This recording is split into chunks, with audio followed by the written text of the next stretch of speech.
To View from the Other Side. Our speaker today is William Patry. Bill is presently of counsel to the Washington firm of Sedman, Stern, Kessler, and Goldstein. For the 4 years before joining Sedman Stern, he was an attorney with Pascas, Gordon, and Mandel, first in the Washington office and then in the New York office. He's the author of 2 treatises on copyright, Latman's The Copyright Law, 6th edition, published by B&A, and The Fair Use Privilege in Copyright Law, also published by B&A. His topic today, as you know, is fair use, and perhaps he's going to tell us how many words you can use. No, I won't. I think I'll try and use it without it. Well, we need it for... Need it for that. Okay. Yes. Great. Thank you, Jody. As some of you know, the 3 years I spent with Pascas Gordon's Washington office were with Jody's husband, John Baumgarten, who was a former general counsel of the Copyright Office under Barbara Ringer. There's an old Southern saying that I know Jody and probably many others of you know, that if you see a turtle sitting up on a stump, it's a sure bet that it didn't get up there by itself. And that saying is appropriate to me because I view myself very much as a turtle up on a stump looking up at John, who's up in a very high adjacent tree there. Now, of the many things that John taught me, one of the most important, I think, is tremendous respect and admiration for the Copyright Office and many of its outstanding employees. I think it's popular today, and probably always will be popular, for people both inside and outside the Beltway to attack Washington, and especially to attack the proverbial faceless and nameless bureaucrats who supposedly single-handedly are thwarting the people's will out of this selfish desire to protect their own interests. But for those of us who have had the honor of working with the Copyright Office, I can honestly say that I haven't met a group of people, either inside or outside the public sector, who have a greater commitment, experience, and knowledge, I believe, to the subject. And it was to repay the debt that I feel that I owe to those of you who have helped me that I called up Jody and volunteered to speak here today. So from my standpoint, the help has really been coming the other way. Now, fair use is a subject that I don't believe is really of significant concern to the day-to-day operations of the examining division. And the reason for that is pretty simple. Fair use involves the use of admittedly copyrightable material. And if there's an infringement suit, presumably the work has either been registered or at least has been refused registration. By the time it gets to the fair use stage, you're really talking about the use of copyrighted expression. So day-to-day operations I don't think is significant. The only time I believe that you are faced with claims of fair use is when you're registering a claim to a work that uses, without consent, a significant portion of somebody else's work.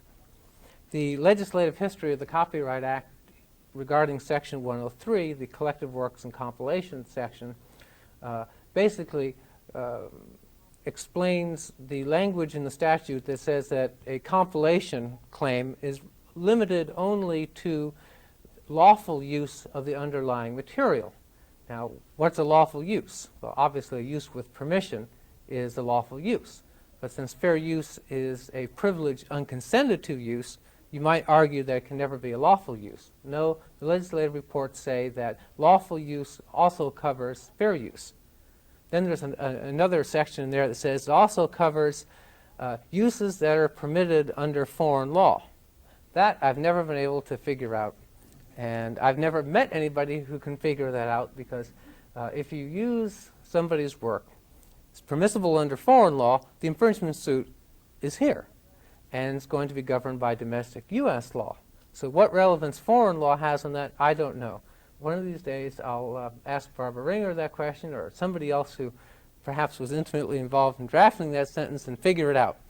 But the point here is that the language in Section 103 that talks about lawful use also covers fair use. Now, on the other hand, there are a number of court decisions that basically hold that where the use so permeates the whole, the second work can't be copyrighted. It's under kind of an infection principle. If in creating the second work, your use of the other person's has so infected the whole that you can't really separate out what's yours and what's theirs, it's not registrable. Well, fortunately, the Copyright Office doesn't have any inter partes proceedings. I think that's great, and it shouldn't ever have them. So the opportunity to address the sort of fair use claim that you find in the private sector is really not there. How then does fair use operate in the private sector? Well, like most litigation, only about 5% of the disputes end up in court. And even less than that ever go through to a decision. So when a client comes to you with a fair use claim, the first thing you do, either if the person is a copyright owner or if they're a copyright user, is you evaluate the strength of the claim, and you start by looking at the statutory 4 factors. Those factors are the purpose and character of the use, including whether it's for commercial purposes or nonprofit purposes. I can spit that out there. The second one is the nature of the copyrighted work. The third one is the amount and substantiality of the portion used in relation to the copyrighted work as a whole. And the fourth one is the market effect. What sort of effect does this have on the market for or the value of the copyrighted work? Now, the most important factor in the private sector in fair use claims is not the fourth factor. Indeed, it's not any of the statutory 4 factors at all. That's really not the most important consideration that you have in evaluating a fair use claim. What is the most important one? The most important factor that you have to go over, both when you're evaluating it and with your client, is a balancing between the cost of litigation and the benefits that you're going to get through litigation. I'll tell you that very few corporations, even big ones, and even fewer individuals are going to finance litigation just to vindicate principles. And even those few souls, or corporations, if they can have souls, that do indeed bring litigation to vindicate principles quickly are divested of that sort of altruistic idea once the high cost of litigation sets in. You're, in a fair-sized copyright suit, it's very easy to run up $100,000 in a few months, 2 months, 2.5 months. Very quick. So, most fair use disputes, like most copyright litigation period, is resolved before a suit is filed. And it's resolved by either payment of money or the alternative is where perhaps the copyright owner isn't really sure that he can beat the user on his fair use claim. You'll enter into an agreement where the user won't pay you any money, but he'll agree to take a license from you. Now, the reason that the copyright owner wants to have the user take a license is so that if the user takes the copyrighted material and uses it outside of the scope of the license or after perhaps the license expires, you can still sue for infringement of that. And it also helps you, I think, in your relations with other claims. If you're letting a lot of people use your work without permission, you don't have any licensing agreement, an argument can be made that you really haven't been enforcing your copyright or that you have generally regarded this as being a fair use. So copyright owners will always prefer to have some sort of a licensing agreement there. Obviously, they prefer money, but sometimes that isn't always possible. Well, a preliminary question from the user's standpoint is whether or not to seek permission. The arguments here are that if you do ask for permission and you're refused, there's a kind of implied argument here that you needed permission in the first place. And you have to remember that fair use is a privilege unconsented to use.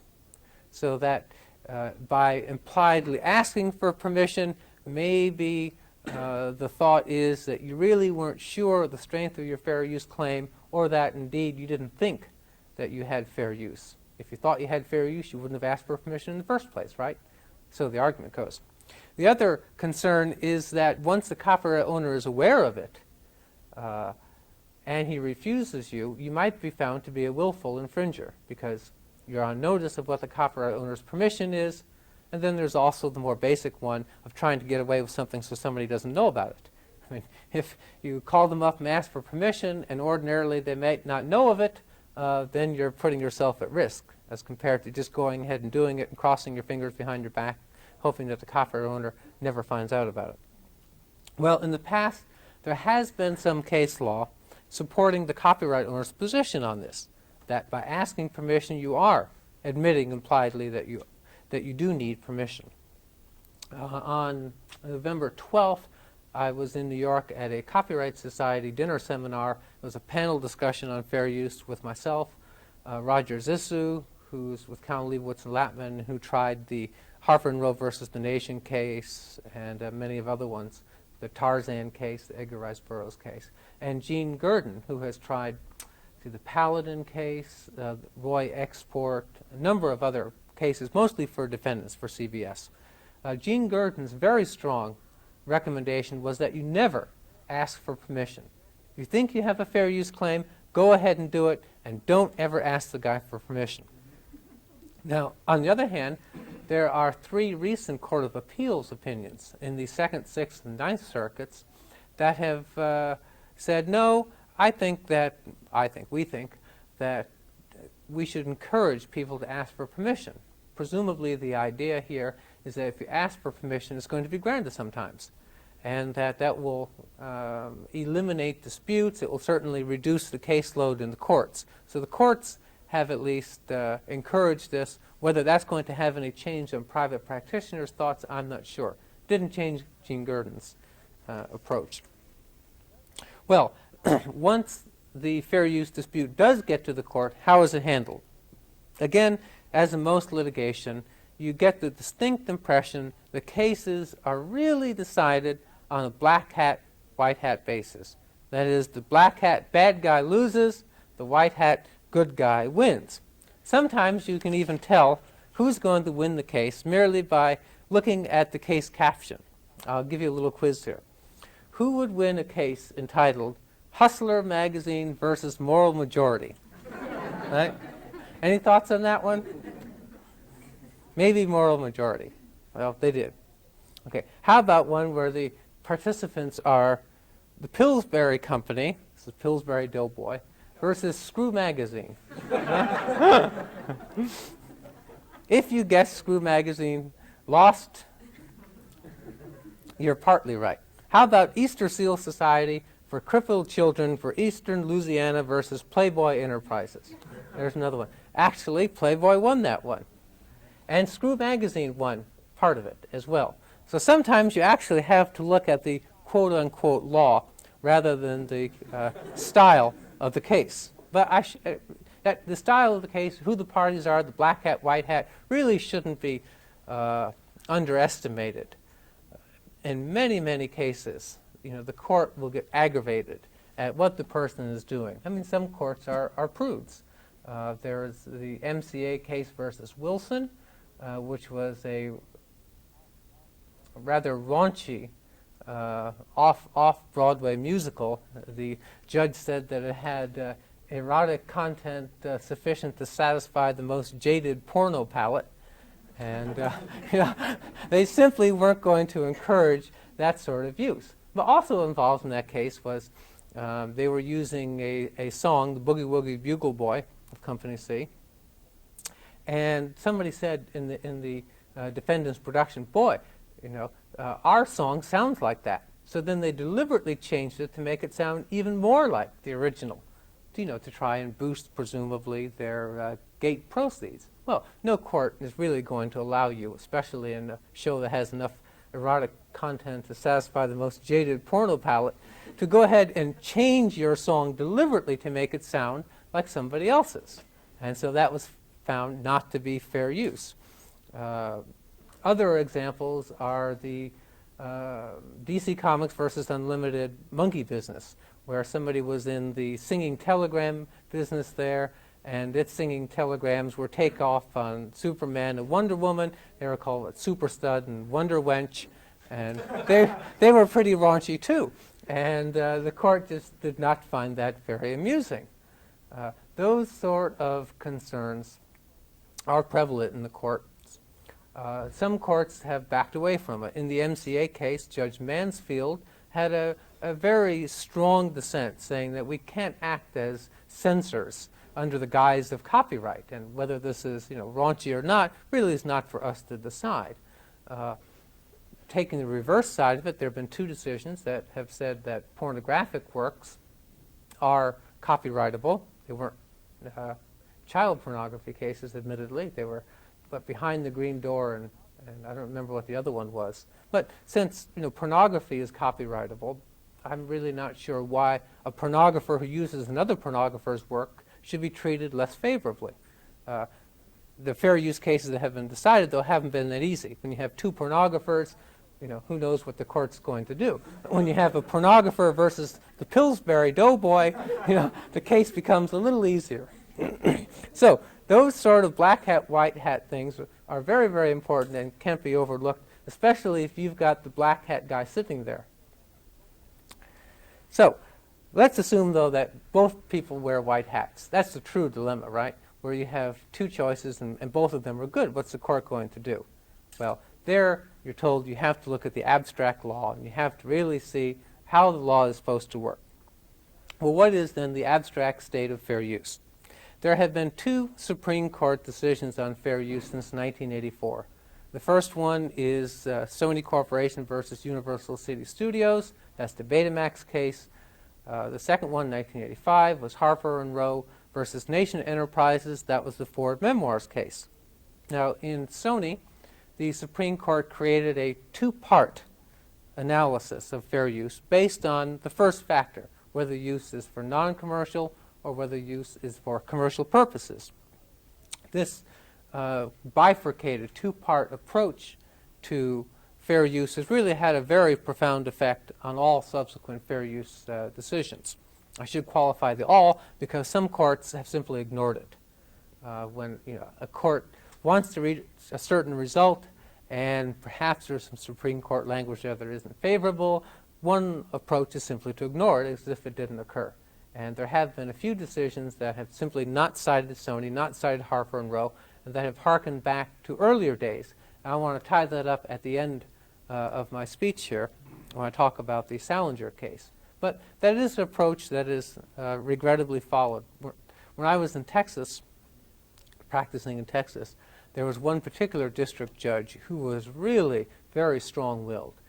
He got reversed, I think, 3 times by the Fifth Circuit. There's really nothing that you can do.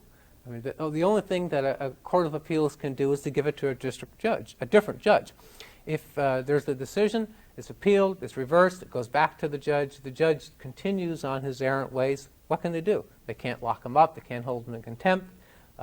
There's really, one finds there's very little that the court of appeals or even litigants can do to make a district judge do something that he doesn't want to do.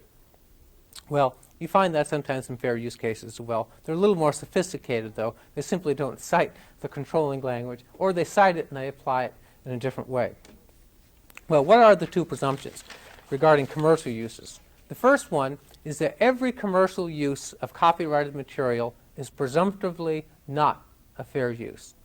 The second presumption is that that commercial use presumptively results in harm to the potential market for the copyrighted work. Now, these presumptions are what are called rebuttable presumptions. That means that if the user introduces credible evidence to the contrary, the presumption vanishes. Where it vanishes to, the court never says, and I've always wondered about that, because we all know that matter can't be destroyed, right? So you have to presume that the presumptions are floating up in the ether there somewhere, and they're just kind of patiently waiting to attach themselves to the next fair use case that comes along. But at least for this particular fair use case, they've vanished wherever they've gone to. Now, regarding non-commercial uses, the Supreme Court did not create a presumptive category of fair use. It had long been argued during the copyright revision process that non-commercial uses, especially educational uses, should be presumptively fair use. Educators, in fact, had sought an exemption, but that had been unsuccessful. Failing that, they said, well, fair use is different when educators are involved, and we think it should be presumptively fair. Congress never agreed to do that. So the Supreme Court didn't quite take that step either. But they did do something else that has proved to be perhaps even more important. And that is that they said when a non-commercial user is involved, the copyright owner has to prove some meaningful likelihood of harm to his work. Now, that really calls into question, in my view, the very existence of fair use. That is, whether fair use is an affirmative defense. If it's an affirmative defense, it only comes into play after there's first been a prima facie case of infringement made out. That is, the user had access to the copyrighted work, he copied it to a substantial degree so that absent some sort of defense, he is an infringer. Once that's been established, then the user says, okay, I'm an admitted, I've been found to be infringing, but I have this neat defense here, and that's fair use. So he pulls it out of his coat pocket here and pleads the 4 factors, shows how they weigh in his favor, and then the court says, okay, I'm going to let you off from infringement because you've qualified for fair use. Well, if it's an affirmative defense that way, then as I set out, the user has the burden of proving why he shouldn't be found liable for infringement and why fair use applies. But what if it's the other way? What if, in fact, the burden is on the copyright owner's part? Now, in addition to proving access to the work, in addition to proving copying to a substantial degree, he also has to show why the other person's use is not fair use. That's a much different approach, much more difficult for the copyright owner. That's not true for commercial users because the Supreme Court said that every commercial use is presumptively not fair use.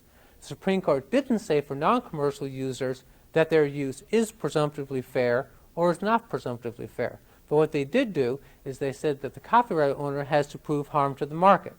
Then they also said that the 4th factor, the harm factor, is the single most important factor in fair use. Well, what kind of a defense is it, then, if the copyright owner has the burden of proving the single most important element of the defense?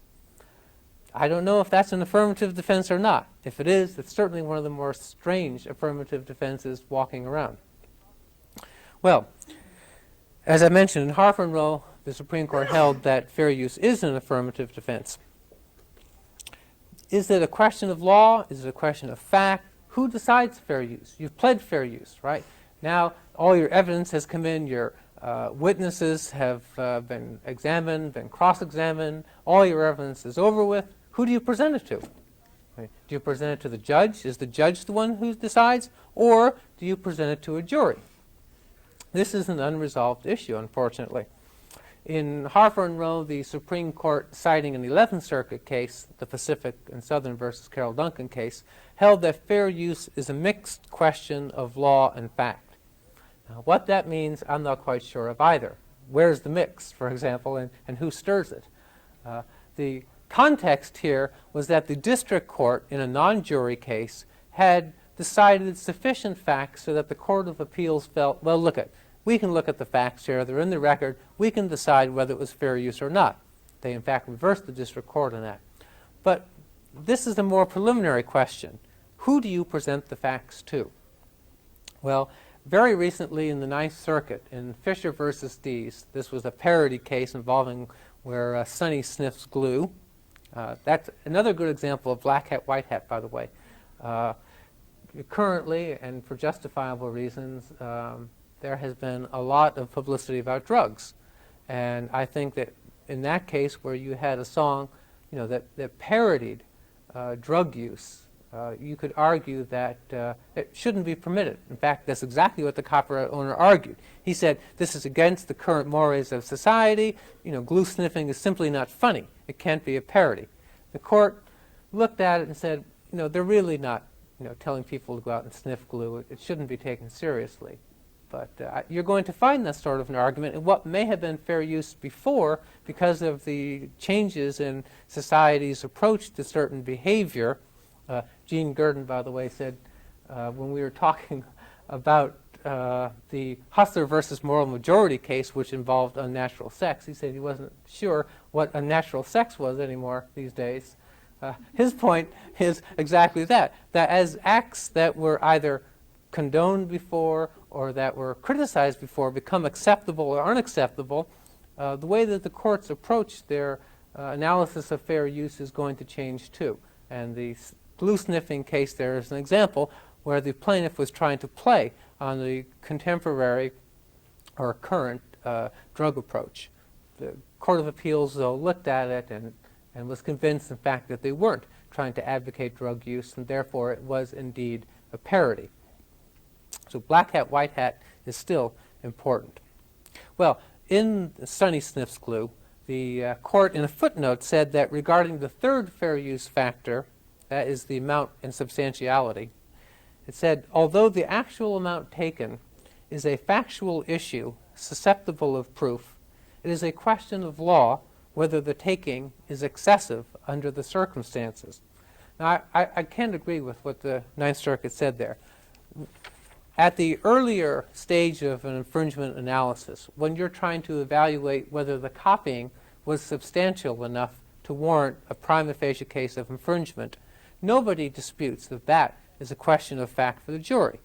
Now, once that's been found and fair use is pleaded as the defense, the third factor is really nothing more than a continuation of that earlier analysis. What you're basically doing is deciding, okay, the defendant took enough for it to be infringement, but did he take too much so that it's not fair use? It's really the same inquiry. It's divided up differently because you're at a different stage of the infringement suit, but it's really just the same continuum going up a little higher. Now, why it should be a question of fact at one stage of the continuum and it should be a question of law at the other part is beyond me. And I'm really not sure how that's going to work out in practice. For example, since the Supreme Court said that fair use is a mixed question of law and fact, obviously there are questions of fact that a jury can and should decide. And there have been quite a number of jury cases involving fair use in the past, even in the Ninth Circuit, by the way. And even in a pornography case, they permitted it to go to the jury. So if there are factual issues that a jury can decide, what are they supposed to do when they get to the third factor? I mean, are they supposed to say, oh, I'm sorry, we can't evaluate this factor, we can't balance the fair use defense as a whole because the Ninth Circuit said in footnote number 4 to Fisher versus Dees that it's a question of law, whether it was too excessive. I doubt really whether the Ninth Circuit thought that footnote out very carefully, and you know what they say about San Francisco, that it's a adult treehouse, it's a treehouse for adult misfits. Having lived there, I'm a little more charitable, but in copyright circles, the description of them as being a treehouse for adult misfits is somewhat appropriate. So I'm not sure if other courts are going to go along with that. Now, part of the problem, I think, in deciding whether the judge or the jury decides the issue is the characterization of fair use as an equitable defense. From law school, we know that equitable remedies, equitable defenses are not for a jury, right? There are no, except for Texas, I think, and maybe Tennessee, there's no right to a jury when you seek an injunction. There's no right to a jury for accounting. All those sort of remedies that came up on the equity side of the courts, juries are excluded from. Well, people call fair use an equitable rule of reason. Does that mean that it's an equitable defense, like laches or estoppel or acquiescence? No, it really isn't. It's unfortunate that it has been characterized as an equitable rule of reason. In fact, historically, it arose on the law sides of the court. It didn't arise on the equity sides of the court. It was a legal defense. So it's incorrect to say it was an equitable defense in that way.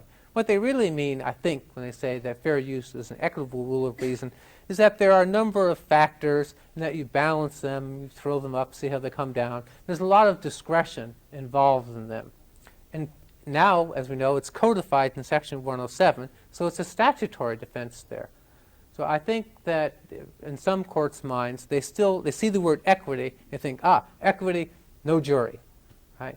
So we'll have to see. I'm filing a petition for cert in a fair use case, and the issue of summary judgment and juries is involved. If they take it, maybe this issue will be resolved.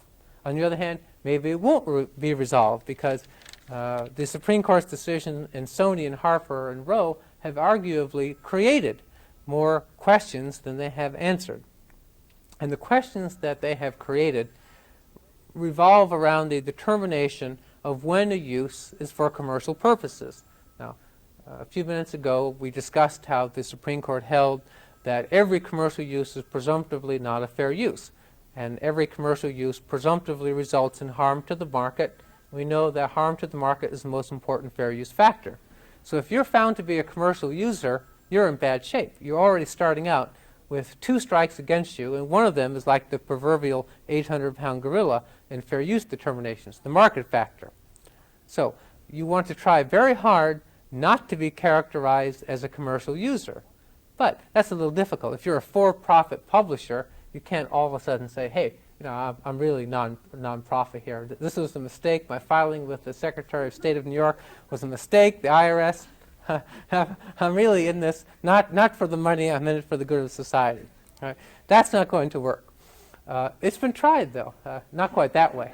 In Harper and Row, the Nation, which was a for-profit entity, argued that, well, we're engaged in news reporting. And because news reporting is one of the fair use purposes set out in the statute, you can't hold that we're engaged in a commercial conduct here. You simply don't have to evaluate that. In fact, Professor Nimmer, who submitted an amicus brief for Newsweek, the Washington Post, and a bunch of others, took the position that when one of the fair use purposes enumerated in the prologue, scholarship, criticism, comment, news reporting is involved, you don't evaluate the first factor, the commercial and non-commercial use. The Supreme Court didn't agree, and its language here is pretty good. It says, in arguing that the purpose of news reporting is not purely commercial, the Nation misses the point entirely. As I said before, how embarrassing to be told by the Supreme Court that you've missed the point entirely. I mean, you weren't even close. You just missed it. Okay. Then it goes on to say that the crux of the profit-non-profit distinction is not whether the sole motive of the use is monetary gain, but whether the user stands to profit from exploitation of the copyrighted material without paying the customary fee. Now, for months, I thought that was excellent. I thought it was I was dazzled by the language of it. Then I began to think, maybe it's meaningless. Maybe it's even contradictory. What does it mean? Well, does it mean that if the user fails to pay the customary fee, he will be deemed to be a commercial user only if he actually profits from not paying the customary fee? And if so, what does the term profit mean? I mean, obviously, it encompasses uses where you actually make money from using the work. That's what happened in the Nation. I mean, there was evidence in the trial record in the Nation that the Nation tried to boost its ratings. They, in fact, created a news story. I mean, called up all these wire services and said, basically, guess what? I just infringed the Ford memoirs. At least that's what the majority of the Supreme Court thought happened. Again, that's a black hat, white hat thing. They're not going to let somebody who creates a news story that he committed infringement of somebody else's work to win. Justice Powell, in the argument, he looked down and said in his beautiful Richmond drawl there, isn't your use commercial in every meaning of the term? I mean, you could count Justice Powell against you if you were the Nation after that one. And obviously Justice O'Connor and 6 of the justices felt the same way. They felt that what had happened there is that he had used this material, he was trying to boost his circulation. They had recently had a change in ownership, and they decided they were going to make more money. Navasky also, by the way, was a Yale Law School graduate, so you couldn't really say he was an innocent journalist who didn't have any familiarity with the law, and that was a very important factor. But what if you're not seeking to profit by actually using the copyrighted work in the same way the copyright owner is? What if you're just trying to reduce your costs? For example, if something's registered in the Copyright Clearance Center, and you say, I don't want to pay BNA 50 cents a page. I mean, that's outrageous. I've got 60 pages here, right? That's $30. I'm not going to pay that. So you don't. Now, you're not really profiting by using it because you're not making money off of it. All you're really doing is reducing your cost of doing business. Is that profiting from the copyright work in the way that the Supreme Court talked about? Well, they talked about a customary fee, and certainly the CCC fee could be considered customary. Well, that's a difficult question. It hasn't been answered yet. An even more difficult one is, what about traditional fair uses, like biographies or commentaries that are almost always published by for-profit publishers. And they definitely do it, despite my joke earlier, they definitely do it to make money. They're not going to go try and change their status with the Secretary of State of being nonprofit. They're in it to make money. They may try and publish the best books. They may try and publish works that are of high quality, of high critical value, but they're definitely in it to make money, and so are the authors as well. As an author, I will admit to that. I've been unsuccessful, but that's certainly a purpose. Well, now, under a strict construction of Sony, you could argue that all of these uses, all these biographies, all these critical commentaries on people's writings are presumptively fair and presumptively result in harm to the market. So you've got a number of factors that weigh against you. In the Max Tone Graham versus Burktel case, that's the case I'm filing the petition for cert in, it involved a copyrighted work where the owner of the copyright, book was pregnant by mistake, went out and interviewed 17 women who had either had abortions or adoptions. She edited them, published them in a book. A few years later, a Roman Catholic priest who teaches at the University of Notre Dame said, I'm going to write a book, and I'm going to use that book and a book by one of Lyndon Johnson's daughters as a basis to comment upon these interviews and on abortion in general. The district court was very moved by the fact that he had taken a vow of poverty. The evidence revealed, first of all, this was the sixth of his book. He got $5,000 advance, and that's 5 times as much as I've ever gotten. It went into his personal checking account. He showed up for some of the depositions in a private jet. Right? So I'm thinking of taking a vow of poverty myself. What happened is he, putting on a white hat or a white vestment, went to the copyright owner and said, I want to use your work. I want to use it beyond the usual 500,000 words. This was in, 1978. And they said, well, give us some information. Tell us how much your book is going to cost, what the run is, what your advance is. 3 years later, he gets back to them and provides the information. By that time, the book is in galleys, so he's in a difficult spot. He writes for permission, giving all the information. The publisher says, we have to ask the author. The author had given publication rights to Liverite. She looked at it and said, no, I'm not going to give you permission. I promised the women who I had interviewed that their work would only be used in books that are pro-choice. His book obviously was not going to be pro-choice. So then he writes her, pleads, says, you put me in a difficult spot. She says, no, I'm sorry, I can't. They go discuss it with the council. They publish it anyway. 7,000 words were taken from the book. That was 4.3% of the copyrighted work, 19% of the original essay. I'm not quite sure how much it was of the work, his work as a whole. On summary judgment, both the district court and the Court of Appeals found that that was fair use. And in the district court, what was important to him was that this was really used for scholarly purposes. He felt that this was a traditional sort of use. After all, it was a Roman Catholic priest. He was an authority in the field here, and we're just going to permit it. Each factor wasn't so bad that they weren't going to allow it. I have a partisan view of the case, obviously, and that should be discounted. The decision is not bad. It's not a bad one, and perhaps on trial on the merits, it might even be the correct one. But on summary judgment, I don't really think it's correct. I think you should be able to present facts claiming that he distorted the use, that he deliberately took material that was talking about adoptions and made it seem as if he was talking about abortion. And basically, he knew what he wanted, he got it there. If it wasn't there, he changed it. That's the argument. You should be able to present that to a jury. So that's basically what the dispute is about. But how do you evaluate whether that's a commercial use or not?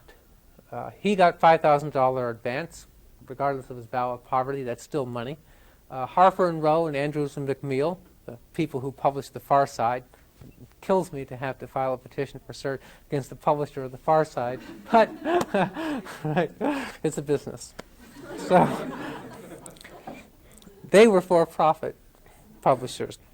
Well, what Judge Kaufman, who, by the way, was the who wrote the opinion in Harper and Row that was reversed, I thought it was amazing that he had the courage to write another one, and I hope it gets reversed again. But he said, okay, yeah, they were in it for profit, but that the commercial nature of the use is a matter of degree. It's not an absolute. And they looked at the work, and they found that the educational elements in the priest's work far outweighed the commercial elements of it. This is a very novel approach, but I think it's arguably a defensible one. What you do is you don't look at the bare for-profit status of the publisher or the writer, but you look on the purpose of the use of the work as that is revealed in the copyrighted material. I mean, if you use something as promotional material on the front of the book, that's different than if you use it in the text and you're commenting on it. There was a case in Illinois involving Pac-Man, where someone wanted to write a book explaining how to play Pac-Man better. Okay, so he had to use some of the diagrams in Pac-Man to show how to get around it. So he did that in the text, but he also put some of it on the back cover of the book for promotional purposes. And the court very carefully went through and analyzed each use and said, well, this was permissible because he was doing it for comment. And it truly was for comment, and you really needed to reproduce some of it for comment. The use on the back, though, was not necessary. That was really for promotional purposes. That wasn't fair use. What Judge Kaufman is doing here is basically the same thing. He's looking beyond the for-profit status of the publisher. He's looking at the use and seeing whether you're trying to make money off of using it or whether you're really using it for educational or critical purposes. Now, I mentioned before that there's a case involving J.D. Salinger and Random House. It's going to be argued tomorrow, as a matter of fact. What happened there is a biographer wanted to use some of Salinger's unpublished letters. He went to libraries where he discovered these letters were. University of Texas, I think Yale, maybe Harvard. And they had agreements when you check this material out that you couldn't use it without permission. He signed it, later claimed he didn't know what it said, and then put it in his biography. Salinger found out about it and hit the roof. They entered into negotiations. Some of it was pared down. He used less than he did before. They couldn't agree. Salinger didn't want one word used. They published it anyway, and they were sued. Now, one of the defenses there, again, was the black hat, white hat. Salinger claimed, look, you only got this material from the libraries on the condition that you wouldn't use it.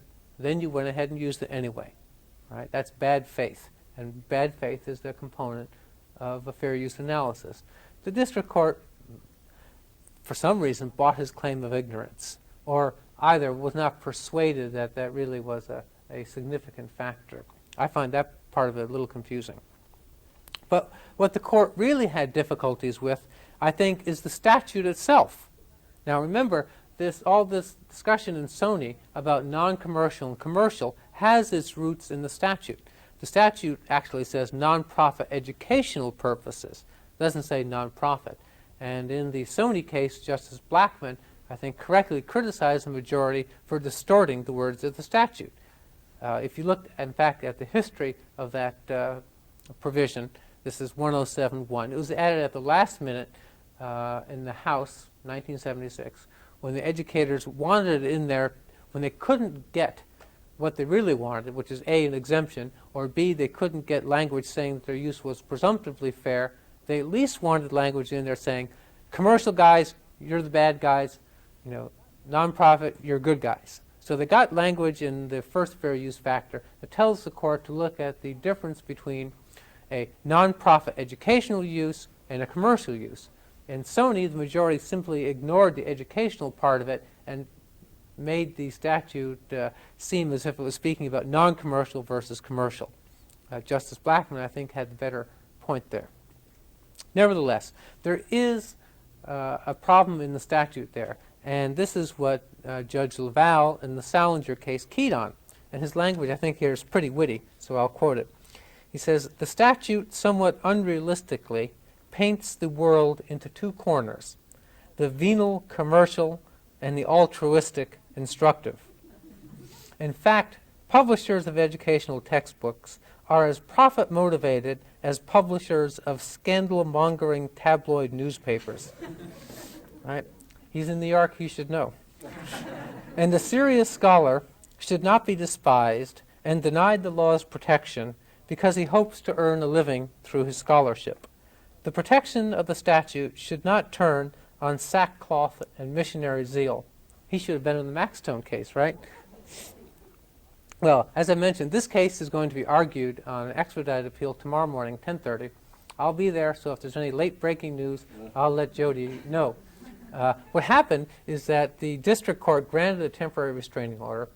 Then it heard the motion for a preliminary injunction, but denied it, meaning that the book could go to press containing the unpublished letters.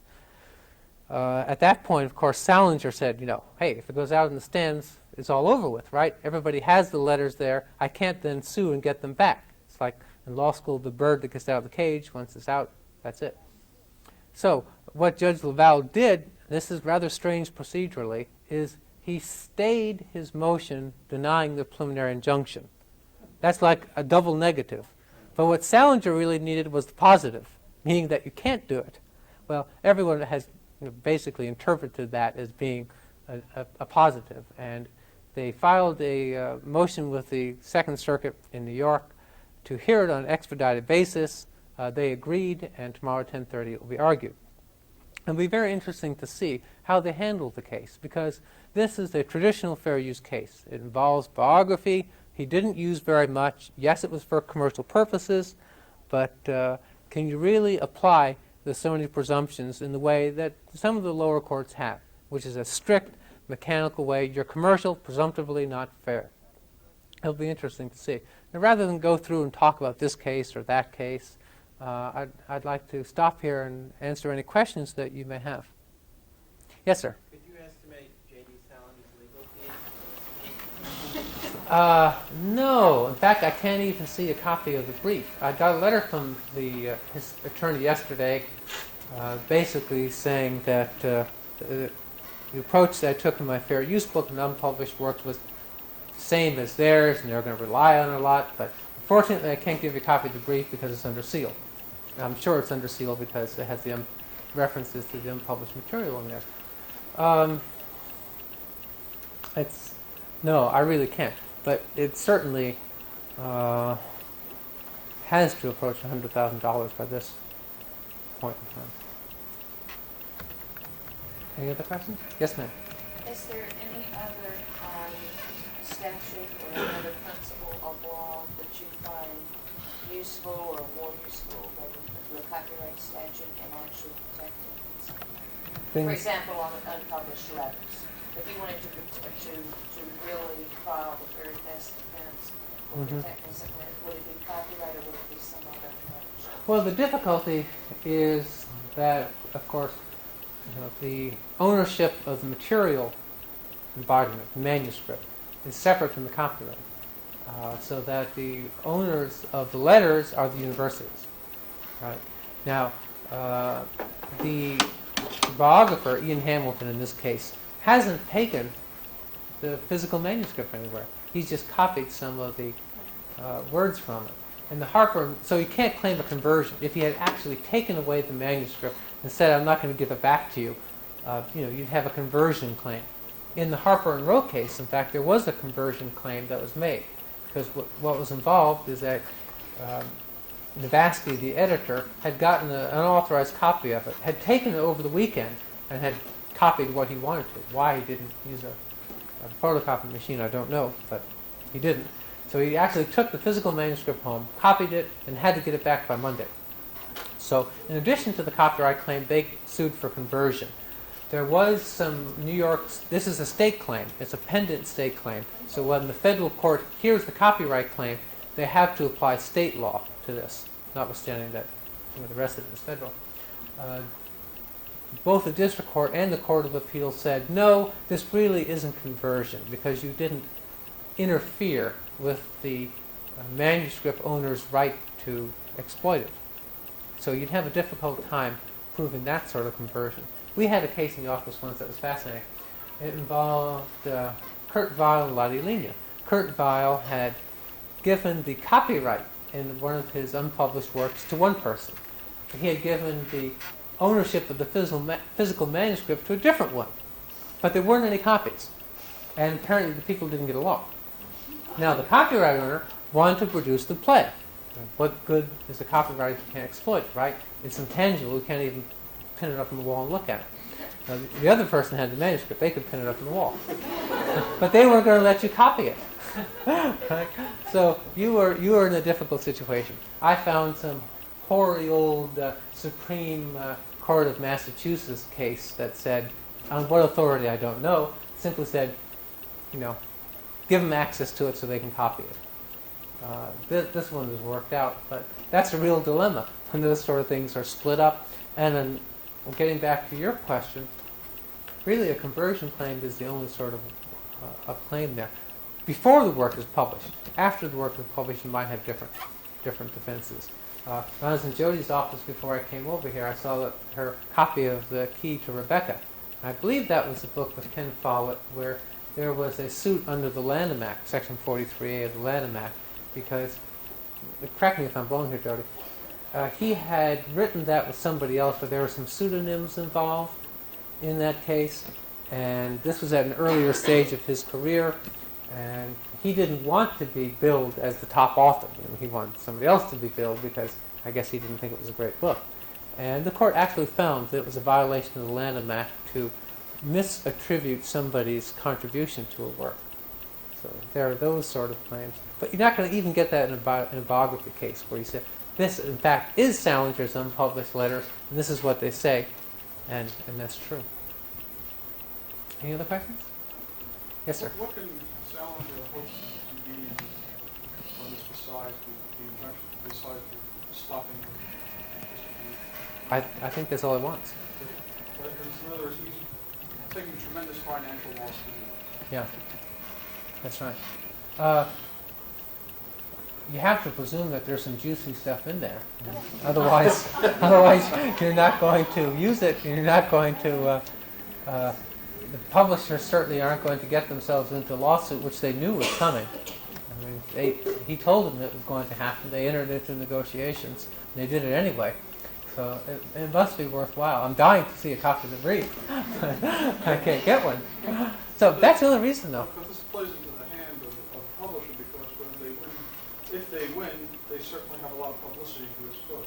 I think it'd be the reverse. If they lose, Hamilton's work is going to sell so many more copies than it ever would have sold had Salinger not brought suit. So Salinger can't get a piece of that. Of course, this is only on a preliminary injunction. So let's assume that Salinger loses at the preliminary injunction stage. The book then goes to print. Okay. Then it goes to a trial on the merits.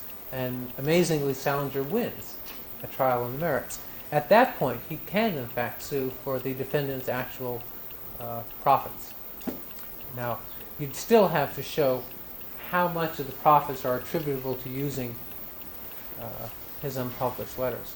I imagine at that standpoint, because of the publicity, it would probably be a lot. So theoretically, he could lose at the Court of Appeals, but still win later on. But most copyright cases are resolved at the preliminary injunction stage. There are very few of them that are decided later, and the courts are rather clever about it. Look at, the last thing they want is a trial. The last thing they want is another case.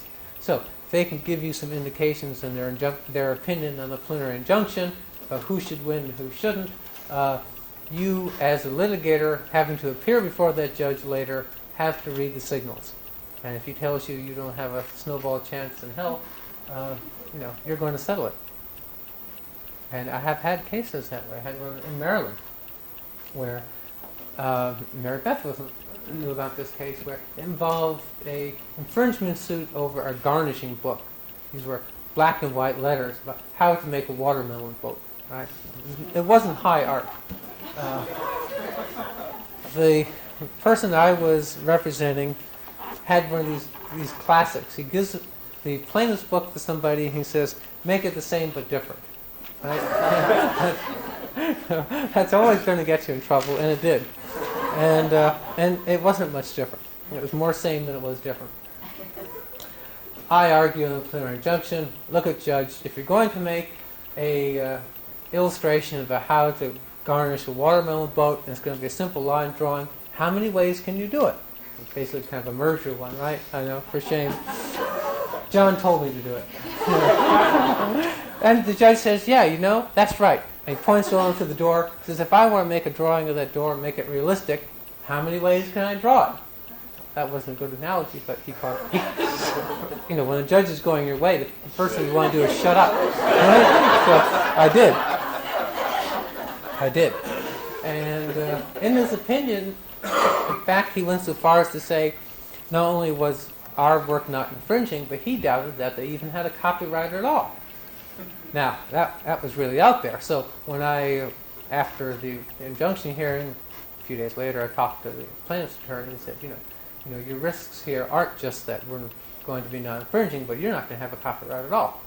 And yeah, of course, he says, but, you know, we can convince them at trial. That's sort of a thing you're always going to say. But we settled it, and we settled it on great terms. We got to distribute all of the existing stock that we had. We didn't have to pay them a cent. And we also created a new work that we sent to them that they agreed was not infringing. So what the judge says on preliminary injunction can also be very determinative on the trial and merits, and frequently is. Yes, sir. In countries that have the moral rights of the author theory, Yeah. what is fair use like if there is such a concept? And Well, if the U.S. were to join Berne, would this have any impact on fair use here? Could you hold it? I'm just making a switch tapes here. Okay. What I wrote was fiction, not fact. Oh, yeah. Friend. Yeah. So attorneys came to him and said, look, this is a nuisance. Why don't you go ahead and settle with this guy? It's going to cost you a lot less if you have to go to court. And Smollett, who was so incensed, just the moral excuse, replied, not to draw Bob. And he was willing to go ahead and risk whatever it costs to sue because it's how the person has to have. We're back on. That maybe is how you sound. Many, by the way, a lot of infringement suits where publishers are the defendant or the plaintiff are controlled by insurance companies too. I mean, all publishers have errors and omissions and copyright infringement clauses. And in the Maxtone Grand case, which is against Random House, the person who's defending them is really the law firm that represents the insurance company. So, as you know from personal injury litigation, the insurance company lots of times has a determinative role on how the suit will be settled. That's also true in some copyright cases. Now the question you had was, in countries that have more rights provisions, how, if at all, does fair use come into play?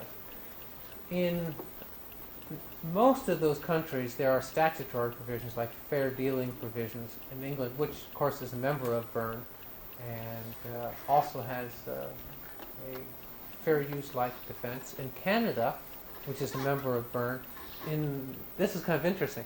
They propose that they do away with their fair dealing provision and go to a fair use provision like us. Canadians looked at what we were doing and said, you know, we don't want any part of it. What fair use has done in the United States is to create litigation rather than settle it. We're going to stick with what we have. So there are countries that do have those provisions. I think our joining Berne wouldn't have any effect on that at all. I don't see how. We certainly wouldn't be prohibited from a fair use provision if we joined it. Any other questions? Yes, ma'am. In line with that question, it seems kind of clear that the group you were talking about earlier about pro-choice versus abortion, Yes. in a country that had moral rights kind of protection, seems clearly would have been decided on the opposite for the opposite. Well, that would have been an argument. In fact, that he deliberately distorted her work. That certainly would have been a factor. That's a very good point. Okay, thank you very much.